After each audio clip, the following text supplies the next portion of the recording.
Welcome to Agri-Pulse Newsmakers, where we aim to take you to the heart of ag policy. I'm your host, Lydia Johnson. This week, House Ag Committee Chairman G.T. Thompson joins the show to discuss a newly unveiled ag labor reform bill. And Animal and Plant Inspection Service Undersecretary Dudley Hoskins comes to the studio to discuss USDA's New World screwworm response. But first, here are this week's headlines. President Donald Trump has lifted duties on Moroccan phosphate.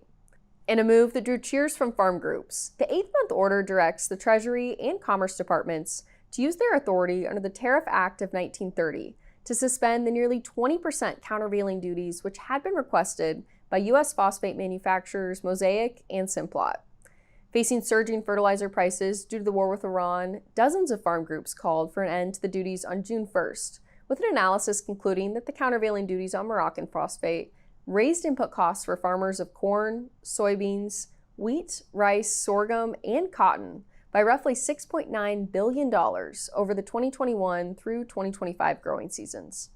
House Ag Committee Chairman G.T. Thompson unveiled the Save America's Workforce Act this week. He joined us in the studio to discuss what's included in that bill.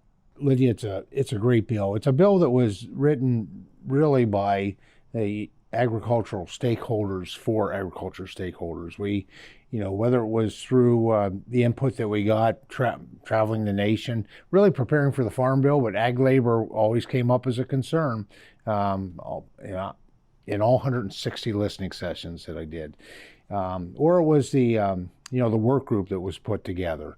And so taking that input, the findings that bipartisan ag labor work group that we did in last Congress in the House Agriculture Committee, we were able to put this framework together really to modernize the H-2A program, which is really important. When H-2A was, even back 1996, this is a program actually that hasn't been updated since Ronald Reagan was president of the United States. It is designed so that there's an emphasis of finding domestic workers first, American citizens, but that just hasn't occurred. The change just in the past 20 years has been significant.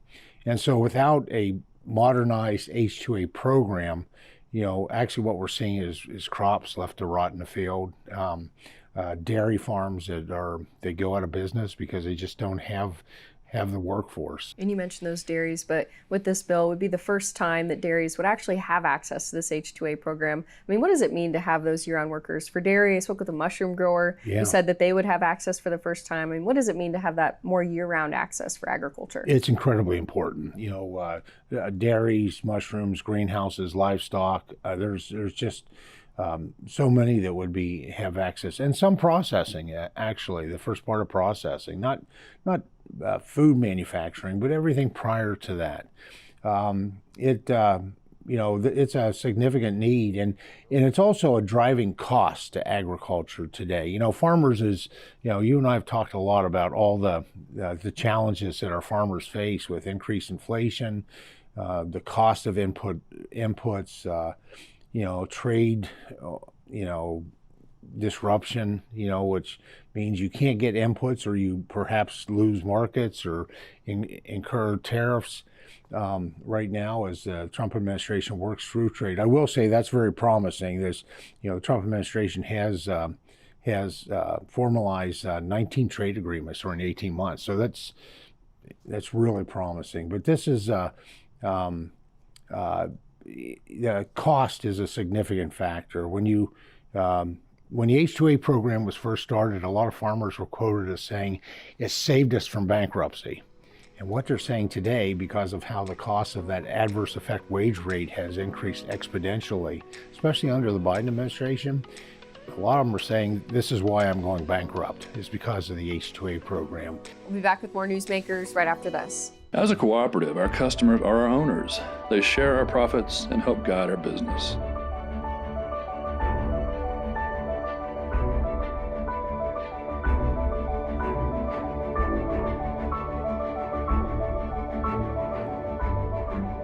We're not just another lender. We're Farm Credit, and we're here for you. Think some of sustainability to farmers just comes second nature. If you Yes. asked a farmer, are you sustainable? They'd probably look at you maybe a little funny and say, I don't think I'm doing anything that special, but it really is just what they do. We're all farmers, and our goal is taking the best care of our land, our cattle, our natural resources.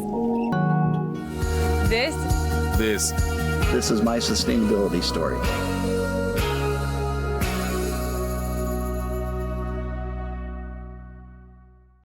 More than 400 organizations are supporting the Save Agriculture's Workforce Act, but ultimately the House Ag Committee doesn't have jurisdiction over immigration. I asked House Ag Committee Chairman G.T. Thompson about the conversations he's had with Judiciary Chairman Jim Jordan about a path forward for the bill. I think the feedback that I get is he appreciates how different this bill is from previous attempts. And I was very supportive of previous attempts. Chairman Goodlatte, who was Judiciary Chair, former Agriculture Chair, he had two pieces of legislation. And then, of course, the Workforce Modernization Act that was just a couple years ago. The problem was it didn't have unified support among the agriculture industry. The difference with this one and all those passed, which is, I think, very helpful with Chairman Jordan, is the industry is completely unified, that this is the bill that they've been waiting for.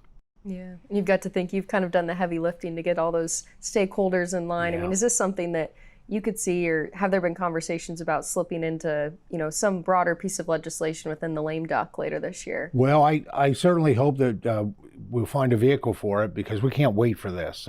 This is, food security is national security, and workforce is a key issue of whether, farmers are successful or whether they fail, because they just can't find the workforce that they need, or they can't afford under the current H-2A regulations, the issues. I think another very positive aspect of this, and I don't want to put words in his mouth, but I think Chairman Jordan would look very positive of the fact that we're actually codifying what President Trump has done. A year ago when he made the adjustments to the adverse effect wage rate, and most recently, just days ago, when he identified dairy as being eligible to be used for the H-2A program. Those are all things that we're absolutely codifying. And it's important that we do that, right? I mean, as good as the things are that President Trump and his team has put in place through executive actions, they may only last till the end of his administration. And things that have some permanency, some certainty going forward, which is what our farmers need, is when we do it legislatively. And as you wrap up here, President Donald Trump sent his request for a supplemental spending package to Congress last week, and that included $11 billion in farm aid spending. I know you've been very vocal. We've spoken about this many times, so that additional farm aid is needed. But the farm aid and year-round E15 were both included in that package. But as you look ahead and just to the dynamics in Congress, I mean, are you confident that your colleagues, other lawmakers, will see the value in this and that it will stay in as this package is developed? I certainly hope so. I mean, I haven't really seen, I've got my own thoughts on how that money would be divided up for the additional economic assistance. That is just a bridge payment. We don't want to be in the habit of subsidizing our agriculture, but the problem is with inflation, with the challenges, with the tariffs, the temporary loss of markets perhaps, our farmers are having a very difficult time, and we need to keep them farming. So this is just meant to be a bridge. And the good news is the destination point's already been built. That's already in law. Those programs are just now kicking in this fall. And of course, the remaining part of it is the Farm Food and National Security Act Farm Bill that is in the very capable hands of Chairman John Bozeman. And I have complete confidence he'll find a way to get 60 votes for that. And we'll work out our differences in conference committee. So the destination point, the bridge, that's what we're building a bridge for with these economic assistance. Obviously feel very strongly that we have provided less economic assistance to specialty crops than what we should. Those are significant. I know row crops are, they're massive. They're very, very important. But when you look at just the sheer number of specialty crops we have across this country, it must be about 1,000, and how diverse they are and how important they are to nutritious food and health. We also need to be paying greater attention to the specialty crop farmers. We've done that with the farm bill that we put forward. I think the economic assistance needs to reflect that as well. Yeah, and I know originally we talked and you said that figure of additional farming that those producers would need before the farm bill, those increase in reference prices goes into effect. You had kind of set a figure of closer to $20 billion. And this is obviously less than that, but I take it what you can get situation. But, how would you like to see that divided between specialty crops and row crops? And, do you think more aid is needed than what's in this package? Yeah, if any influence I may have, I certainly, let's just say that the president's recommendation will go with $10 billion. I'd like to see that at this point being 5 and 5. 5 to finish out the needs of the row crops and the $5 billion invested within our specialty crops. I hope that's what occurs. I think that's what's warranted, based on my travels and interactions with our farmers. We'll be back with more Newsmakers, but first, Grace Miller looks at H-2A positions certified by state in this week's Map It Out. This map tracks the percentage change in H-2A positions from the first half of 2025 to the first half of 2026. The H-2A program allows foreign nationals to fill temporary agricultural jobs. Washington stands out with a sharp increase, rising from roughly 15,000 positions in the first half of last year to more than 25,000 this year, according to the American Farm Bureau Federation. New Mexico and Maine also saw steep increases, each in the 60% range. Meanwhile, Florida, Nevada, and Arizona saw declines. Arizona dropped the most, down 16%. For Agri-Pulse, I'm Grace Miller. I've worked at Coca-Cola for 21 years. We're delivering Dr. Pepper from our brand new facility in Dallas, Texas. We're really proud to still make Pepsi products in America. You don't need a college degree to work here, but I put 4 kids through college by working here. This is a great place to work with great people and great American brands. Grocery stores, convenience stores, restaurants, they all depend on us. We deliver great paying jobs. We deliver beverages people love. We deliver for our community. For 35 years, soybean farmers have invested together to build demand for U.S. soy at home and around the world. Through the Soy Checkoff, farmers turn every dollar into stronger markets for U.S. soybeans, driving innovation and partnerships across feed, food, fuel, sustainable production, and beyond, led by farmers and built to last. U.S. Soy, 35 years of delivering value back to the farm and investing in the future of agriculture. USDA Undersecretary of Animal and Plant Inspection Service, Dudley Hoskins, largely oversees the Agriculture Department's response to New World screwworm. He joined us in the studio to share an update on how USDA is combating the parasite. The work that USDA has been doing on screwworm goes back to the 1950s, or even before that.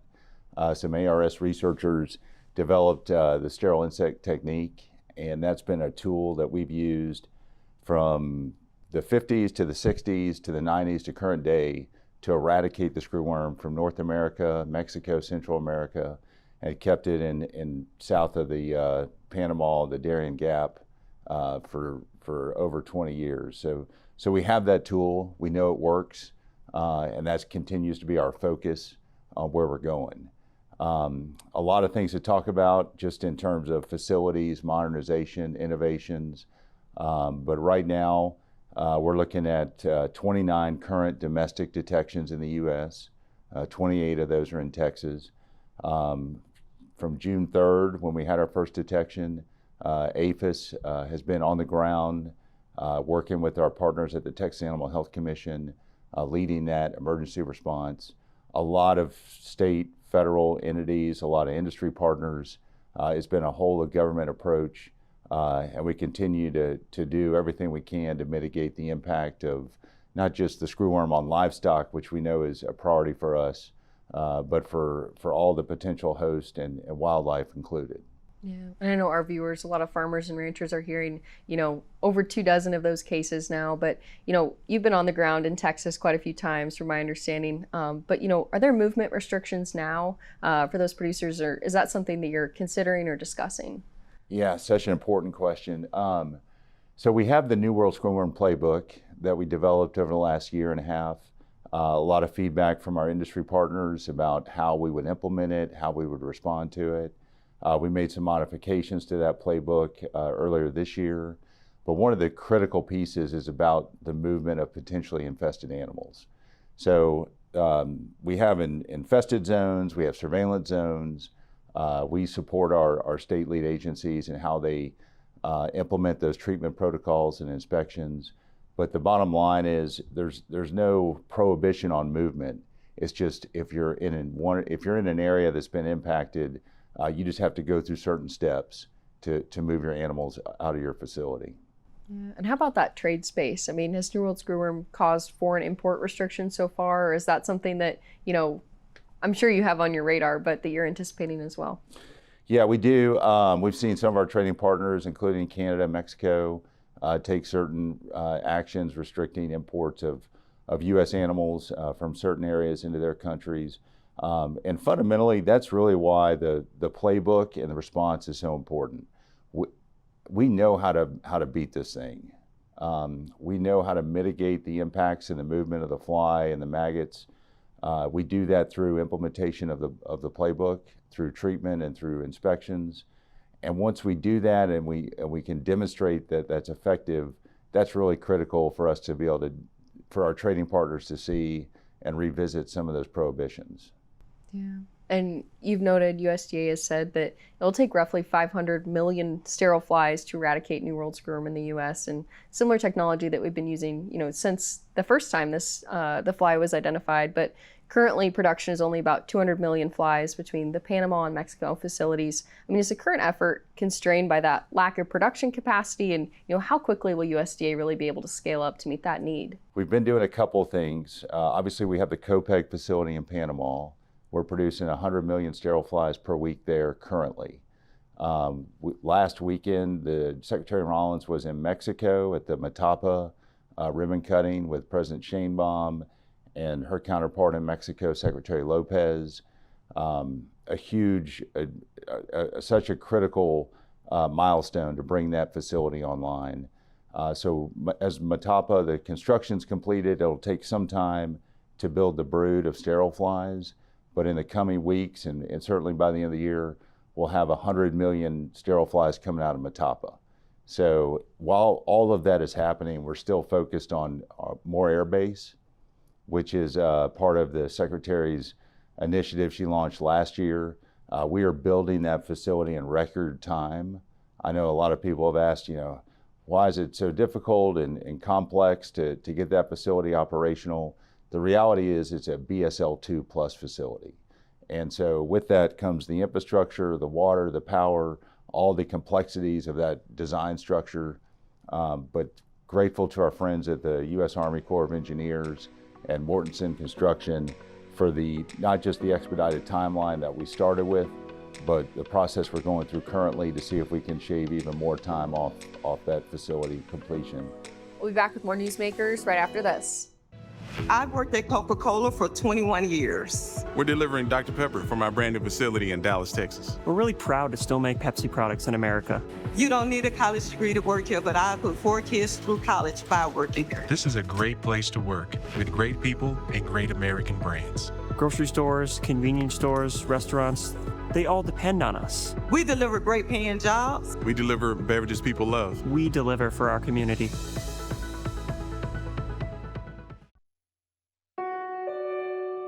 America never stops. Thanks to the financial support of Farm Credit, neither do the farmers and ranchers who call her home. Since the beginning, we've been helping rural America show the world what hard work can achieve. But the job is far from over. And as rural America grows further, we'll be there. Welcome back. It's no secret the U.S. cattle herd is at the lowest level since the 1950s, and consumers are feeling it with beef prices. That's partially because the Mexican border is closed to beef imports. I asked USDA Animal and Plant Health Inspection Service Undersecretary Dudley Hoskins for an update on conversations about partially reopening the southern border. Yeah, it's a great question. We hear about it a lot from not just our producers and the border states, but just that entire system of how our industry works and the movement of animals from Mexico into the U.S., the genetics, all of that is really so critical for a healthy and vibrant U.S. cattle industry. When we look at the port reopening proposition, that's really tied to just what the risk assessment is in Mexico on the ground. And our partners at Seneca, our APHIS equivalent, we've been working with them, and for about 1.5 years, they've done so much to improve the visibility, traceability, and surveillance in Mexico, not just in those northern border states, but even in the southern part of the country. And so that's a critical tool for us as we assess what is the risk of animal movement in Mexico. And that question is really tied to how and when we can revisit port reopening. So I would say where we are today is leaps and bounds better than where we were 1 year ago. But we have to remember it's not just the movement of cattle, right? We know that's a big focus for everybody, as it should be. There's also just the wildlife movement in Mexico and what that looks like, and some of the animals that have migration routes between Texas and Mexico, and how we get better visibility and control over some of that. There's also companion animals, and where are those, and are they domesticated or feral? All of those different potential vectors for the screwworm is something we're looking at and assessing daily with our partners at Seneca. And as soon as we can all get to a place where we have a high degree of confidence, I think that will help inform how and when the port reopening will resume. Yeah. And as I wrap up here, are you concerned that ranchers, won't report detections due to the imposition of quarantines, and that could more broadly affect markets for the livestock sector? Yeah, I think I love this quote by one of our partners at Texas Animal Health Commission. They were talking about all the different tools and treatments that the FDA has approved over the last year or so, and grateful to the work that FDA has been doing on that. But they said the best thing you can do, the best thing you can put on your animals is your eyes. And so that inspection, management, visibility, there's really no substitute for it. Because the early detection and the early reporting is so critical for us to find where and when some of these incidents are happening, and they get sterile flies on the ground to knock it out. And if people are not reporting it, if they're trying to hide it, or if they think it's something they're just going to fix themselves, they're only going to make that problem set worse for themselves and their neighbors. So we really encourage people to please be diligent, be vigilant. When you see something, just say something. We will be there with our state partners to support you. We know how to do the work. We've done it before, we'll do it again.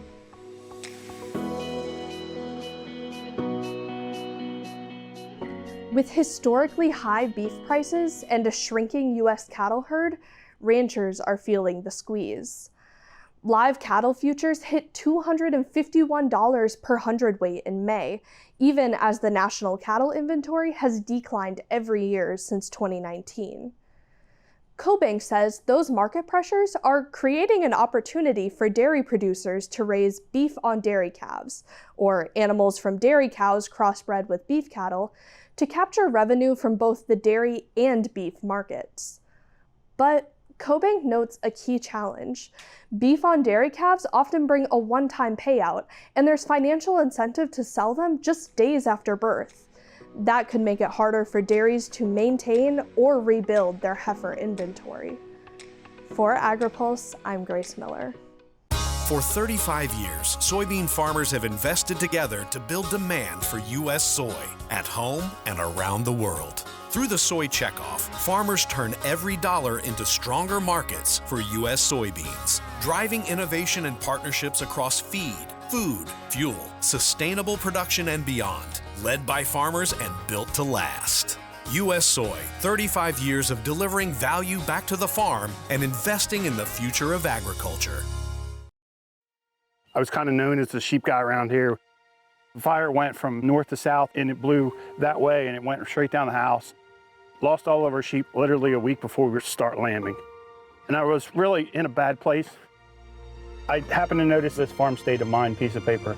I picked up my cell phone and I made a phone call, and that was the best phone call in my life. I'm glad that I'm still here, so don't do something permanent over a temporary situation. Thanks for joining us for another episode of Agri-Pulse Newsmakers. Both the House and Senate are in recess next week, and USDA's crop progress report will be released on Monday. For Agri-Pulse, I'm Lydia Johnson. Thanks for watching. Newsmakers is a production of Agri-Pulse Communications. You can also find our new content on YouTube and wherever you get your podcasts.